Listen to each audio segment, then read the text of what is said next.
Never জাজ এ book by its cover. এই লাইনটা আমরা কিন্তু সবাই কম বেশি পরিচিত, যার মানে হচ্ছে বইয়ের কভার দেখে বইয়ের ভেতরটা বিচার করতে যেও না। সেটা যেমন মানুষের ক্ষেত্রে খাটে, সেরকম চ্যানেলের ক্ষেত্রেও খাটে, ঠিক সেরকম রেস্টুরেন্টের ক্ষেত্রেও খাটে। কি অবাক হলে, তাই তো?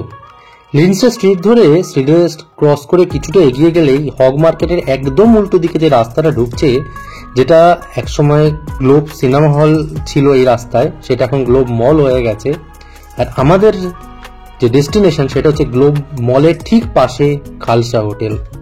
এই যে শুরুতে বললাম না, নেভার জাজ এ বুক বাই ইটস কভার, সেটা মানুষের ক্ষেত্রে খাটে, সেটা সেরকম রেস্টুরেন্টের ক্ষেত্রেও খাটে। যেটাকে বাইরে থেকে দেখে বিচার করাটা উচিত না। বিচার করতে গেলে ভেতরে ঢুকতে হবে, খাবার খেতে হবে, খাবারের কোয়ালিটি দাম দেখতে হবে, সবটা দেখে বিচার করতে হবে। ঠিক সেরকমই আমরা ঢুকে পড়েছিলাম খালসা রেস্টুরেন্টে, যেটা শুরু 1932 সালে, আর যেটা শুরু করেন শ্রী মহিন্দর সিং। আর বর্তমানে যিনি রয়েছেন তার নাম শ্রী অমৃতপাল সিং। তার সাথেও আমরা কথা বলেছি। এখন তোমরা মেনু কার্ডটা দেখে নাও। তো অমৃতজিকে অসংখ্য ধন্যবাদ, thank you so much video করতে অ্যালাউ করার জন্য। দেখেছো, এত কথা হয়ে গেল অথচ ইন্ট্রোটাই দেওয়া হলো না। তোমরা তো ভিডিও দেখছো, তোমাদের সাথে কে রয়েছে? আমি রয়েছি সায়ন্তন, আর আমার সাথে রয়েছে স্বাগতা। তোমাদেরকে নতুন একটা ভিডিওতে স্বাগত জানাই।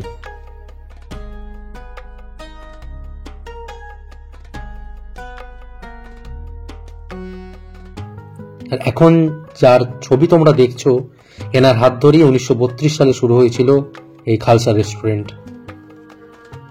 একটু আপনি আপনার নামটা একটু বলবেন? আমার নাম হচ্ছে অমৃতপাল সিং। ওকে। আর এটার শুরু তো 1932 সালে। ইনি আপনার পরদাদা? দাদু। আচ্ছা, আর আপনাদের এটা টাইমিং কি আছে? আমাদের সকালে এখানে 6টার সময় ব্রেকফাস্ট আরম্ভ হয়ে যায়, আর রাত্রি 11টা পর্যন্ত সব চলে। ওকে। আর ব্রেকফাস্টের স্পেশাল আইটেম কি থাকছে, মানে ব্রেকফাস্টের জন্য? আলাদা পাঞ্জাবি ব্রেকফাস্ট, পরোটা আছে, সব নানা রকম পরোটা আছে, গোবি পরোটা, পনির পরোটা, মিসা পরোটা, মেথি, আলু।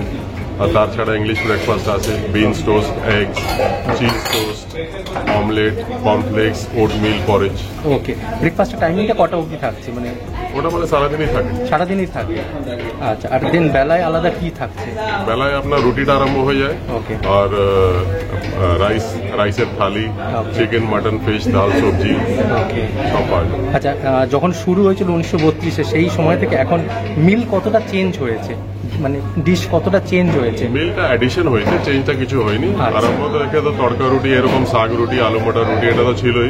তারপরে যা অ্যাডিশন হয়েছে, তারপরে চিকেন আর নন ভেজটা অ্যাডিশন হয়েছে 65-এর পরে। ওকে। আর আপনাদের রোজ খোলা? রোজ খোলা। আর পেমেন্ট সিস্টেম কি কি আছে? পেমেন্ট আমাদের ইউপিআই আছে আর ক্যাশ আছে। আচ্ছা, আপনার কি জোম্যাটো সুইগিতে অ্যাভেলেবল? আর জোম্যাটোতে অ্যাভেলেবল। জোম্যাটোতে অ্যাভেলেবল। আর নিজস্ব কি আপনারা কোনো ডেলিভারি করেন? কোনো না, যে কাছাকাছি উইদিন 1 কিলোমিটার। আচ্ছা, সেটা কি কোনো মিনিমাম বিল কিছু? না, কিছু ওটা কি চার্জেবল ডেলিভারিটা? ডেলিভারিটা যা আপনার মেনু বিল আছে ওটাই, এক্সট্রা কিছু। ওকে ওকে, থ্যাংক ইউ সো মাচ আমাদের টাইম। আচ্ছা, কথা তো অনেক হলো, আমরা কি কি খাবার অর্ডার দিয়েছিলাম সেটা একটু বলি। আমরা অর্ডার দিয়েছিলাম হাফ তন্দুরি চিকেন, যেটা 4 পিস ছিল, যার দাম 170 টাকা। চিকেন টিক্কা কাবাব 3 পিস 110 টাকা। রেশমি বাটার মশালা 6 পিস ছিল 215 টাকা। মশালা কুলচা একটা, যার দাম হচ্ছে 65 টাকা। তন্দুরি রুটি 2 পিস 20 টাকা, মানে 10 টাকা করে পিস। চাপাটি বা হাত রুটি যেটা আমরা বলি, সেটা 2 পিস 14 টাকা, মানে পার পিস হচ্ছে সেটা 7 টাকা করে। আর তার সাথে গ্রিন স্যালাড নিয়েছিলাম 1 প্লেট, যার দাম 20 টাকা। আর ছিল হচ্ছে কোল্ড ড্রিঙ্কস 3টে, যেটা 15 টাকা করে, 3×15 45। তো খাবার তো এসে গেছে, তোমরা দেখতেই পাচ্ছ।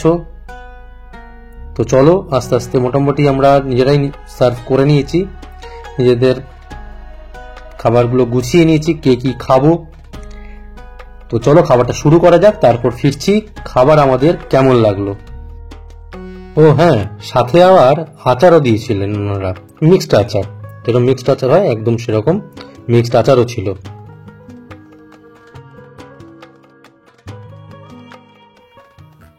আচ্ছা, এখানে হাফ তন্দুর চিকেন নেওয়া হয়েছিল, সেটাতে 4 পিস ছিল। পিসগুলো ছোট ছোট, খুব আহামরি ভীষণ বড় তা নয়, কিন্তু টেস্টটা খুব ভালো ছিল। একটা টকটক ভাব ছিল, আর পোড়ার যে ফ্লেভারটা রয়েছে সেটা ঠিকঠাক ছিল। এবং এখানে একটা ধনেপাতা আর পুদিনার একটা চাটনি দিয়েছিল সাথে, তার সাথে ছিল হচ্ছে শসা আর ওদিকে পেঁয়াজ আর টমেটো আর কাঁচা লঙ্কা। এটা ছিল হচ্ছে ওই স্যালাড হিসাবে পাশে দিয়েছিল। আর কিন্তু টেস্টটা ছিল খুব ভালো, পরিমাণটা দাম অনুযায়ী বলা যায় যথাযথ। খেতে বেশ গরম গরম ভালোই লাগছিল। আর চাটনিটা বেশ টেস্টি, ওই পুদিনা আর ধনেপাতার যে গ্রিন চাটনিটা দিয়েছিল ওটা বেশ টেস্টি ছিল। আর এখানে যে হাফ আমরা নিয়েছিলাম, হাফ প্লেট তন্দুর চিকেন, সেটা ওই 4 পিস দিয়েছিল, 170 টাকা নিয়েছিল। আচ্ছা, তোমরা এখন যে পিসটা দেখলে এটা হচ্ছে চিকেন যে টিক্কা কাবাব, সেই টিক্কা কাবাবের পিসটা। এটা পিসের সাইজ কিন্তু যথেষ্ট বেশ ভালো পিস ছিল, দুটো বড় আর একটা একটু ছোট, সামান্য ছোট পিস ছিল। তো এর সাথে স্যালাড তো ছিল, আর ছিল একটা চাটনি মতন, গ্রিনিশ চাটনি। তো চলো খাওয়া যাক, খেয়ে তারপর বলছি কেমন লাগলো। তন্দুরি চিকেনের পিসটা স্বাগত যে বলো না একটু ছোট লেগেছে, তার কারণ এরা মোস্ট প্রবাবলি মনে হয়েছে যেটা যে বেবি চিকেন ইউজ করে, বাট টেস্ট কিন্তু দারুণ।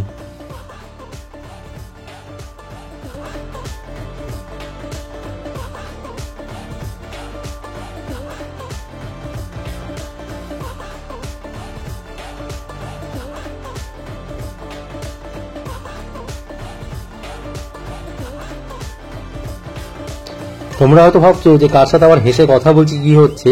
সবচেয়ে ভালো লেগেছে যেটা, অমৃতজি নিজে এসে জিজ্ঞাসা করলেন যে সব খাবার দাবার ঠিক আছে তো, যেটা সত্যি খুব মন ছুঁয়ে গেল। যিনি ওনার, তিনি এসে জিজ্ঞাসা করছেন সব খাবার ঠিক আছে কিনা। তো সেখানে খাবারের জায়গাটার প্রতি ভালোবাসা বা সবটারই একটা ভালোবাসাটা আরো বেড়ে যায় সেই জায়গাটার প্রতি। তো সত্যি বলতে চিকেন টিক্কা কাবাবের যে পিসটা প্রচন্ড ময়েস্ট চিকেন ছিল, আর একটা যেমন পোড়া শাঁকা একটা যে কালার আসে না, সেরকম কালার তো ছিল, আর একটা স্মোকি ফ্লেভার ছিল। আর চাটনি দিয়ে আর একটু পাতিলেবু দিয়ে, ওর উপর একটু পাতিলেবু দিয়ে চাটনি দিয়ে আর একটু স্যালাড নিয়ে, জিনিসটা কিন্তু দুর্দান্ত। চিকেন টিক্কা কাবাব এক কথায় মন জিতে নিয়েছে ফাটাফাটি। চাটনিটার একটা টক ঝাল ব্যাপার, সঙ্গে তুমি যদি একটুখানি পাতিলেবু নাও, তার সাথে চিকেনটা ময়েস্ট চিকেন, একটা স্মোকি ফ্লেভার, সব মিলেমিশে একদম জমজমার একটা ব্যাপার। এই তো কোল্ড ড্রিঙ্কস এসে গেছে, কোল্ড ড্রিঙ্কস খেয়ে নিয়েছি। চলো এবার পরের খাবারের দিকে যাব, সঙ্গে থাকো, দেখতে থাকো ভিডিওটা। তন্দুর রুটি 2 পিস ছিল 20 টাকা। এর সাথে ছিল রেশমি বাটার মশলা। রেশমি বাটার মশলাটা বেশ ভালো খেতে। আমরা ভেবেছিলাম যে গ্রেভিটা আর একটু স্পাইসি হবে, তো ওনারা বলেছিলেন যে মিডিয়াম স্পাইসি হবে, কিন্তু আমরা খেতে গিয়ে দেখলাম যে অতটা স্পাইসি নেই বললেই চলে। মিষ্টি নয় ব্যাপারটা, কিন্তু স্পাইসি নয়। আর দেখতে পাচ্ছ যে এখানে একটু পোড়া পোড়া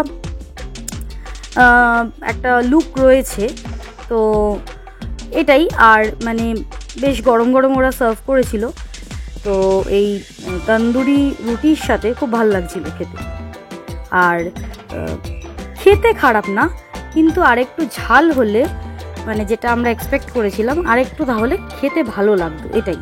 এটা নিজস্ব টেস্ট হিসাবে মোটামুটি ঠিক আছে। আর ওরা একটা চাটনি দেয়, চাটনি কি এটা আচার, মিক্সড আচারের মতো।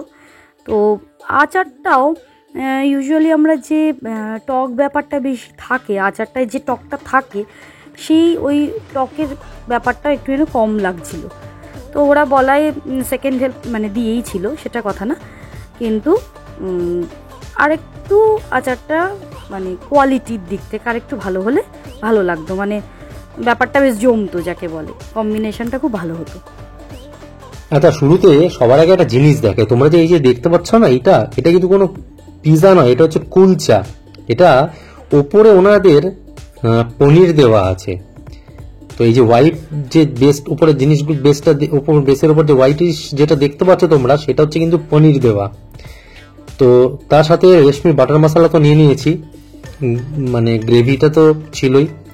আর সবচেয়ে যেটা মানে অদ্ভুত লেগেছে এখানকার কুলচা, মানে এরকম কুলচা আমি প্রথম খেয়েছি। কুলচা আমার খুব প্রিয় একটা আইটেম। তো কুলচাটা আমি সবসময় ট্রাই করি বিভিন্ন জায়গায়, কারণ বিভিন্ন জায়গায় ট্রাই করলে তখন বোঝা যায় যে কার কুলচাটা বেশি ভালো খেতে বা কার কুলচাটা অতটা ভালো না। এইরকম কুলচা আমি কিন্তু প্রথম খেলাম এখানে। তার কারণ হচ্ছে নর্মালি কুলচাতে কি থাকে দেখবে, মানে কুলচা তো ভেতরে স্টাফিং থাকে, স্টাফিং এর সাথে ম্যাক্সিমাম গাজর টাজর একটু থাকে। তো এনাদের যেটা রয়েছে স্টাফিংটা তো ছিল, যেরকম স্টাফিং হালকা থাকে স্টাফিং, তার সাথে সাথে ক্যাপসিকাম কুচি। এবং ক্যাপসিকামগুলো কীরকম বলো তো, এমন নয় যে পুরো সেদ্ধ করা পুরো নরম গলে যাচ্ছে, সেরকম না, একটা ক্রাঞ্চি ভাব ছিল। মানে ধরো মানে ক্যাপসিকামটা কাটার পর জাস্ট হালকা খুব মানে জাস্ট একটু গরম জলে ধুয়ে নিয়েছে বা দিয়ে মানে কুলচাতে দিয়েছে, মানে না যখন মুখে পড়ছে এমন না যে তোমাকে দাঁতে করে করে পিসগুলোকে পুরো কাটতে হবে, খুব ছোট ছোট পিস, কিন্তু একটা ক্রাঞ্চি ভাব, মানে তোমাকে একটা কাটতে হবে দাঁতে, হালকা দাঁতে একটা চাপ মানে দিয়ে ওটাকে মানে ইয়ে করতে হবে, যেটা না বেশ ভালো লাগছে। তার সাথে উপরে যে পনিরটা দেওয়া রয়েছে, গ্রেট করা পুরোটা পনির দেওয়া, সেটার মানে ওই কুলচার আর পনিরের একটা দারুণ কম্বিনেশন কিন্তু লেগেছে এটা। মানে আমি এরকম কুলচা ফার্স্ট টাইম খেলাম। মানে ধরো ভিডিও শুট করতে তো কিছুক্ষণ সময় লাগে, কিন্তু তারপরে কুলচাটা বেশ সফট ছিল। এবার আসি রেশমি বাটার মশলার ক্ষেত্রে। রেশমি বাটার মশলার তো গ্রেভিটা তো দারুণ, মানে বিশাল স্পাইসি বলবো না, মানে ঝাল টাইপের নয়, বেশ মাখা মাখা একটা না, মানে বেশ ভালো লাগছে কুলচাটার সাথে। আর তার সাথে আচারটা রয়েছে, মিক্সড আচার যেটা রয়েছে, আচার দিয়ে আর বাটার মশলার যে পিসটা ছিল চিকেনের, বেশ বেশ ময়েস্ট পিস। তো আমাদের তো খাবার খুবই ভালো লেগেছে।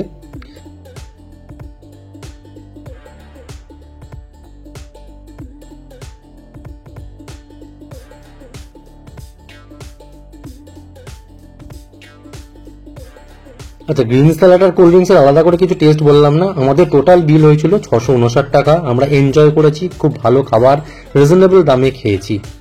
তো তারপর আমরা বেরিয়ে আসলাম এই পাশেই গ্লোব মল।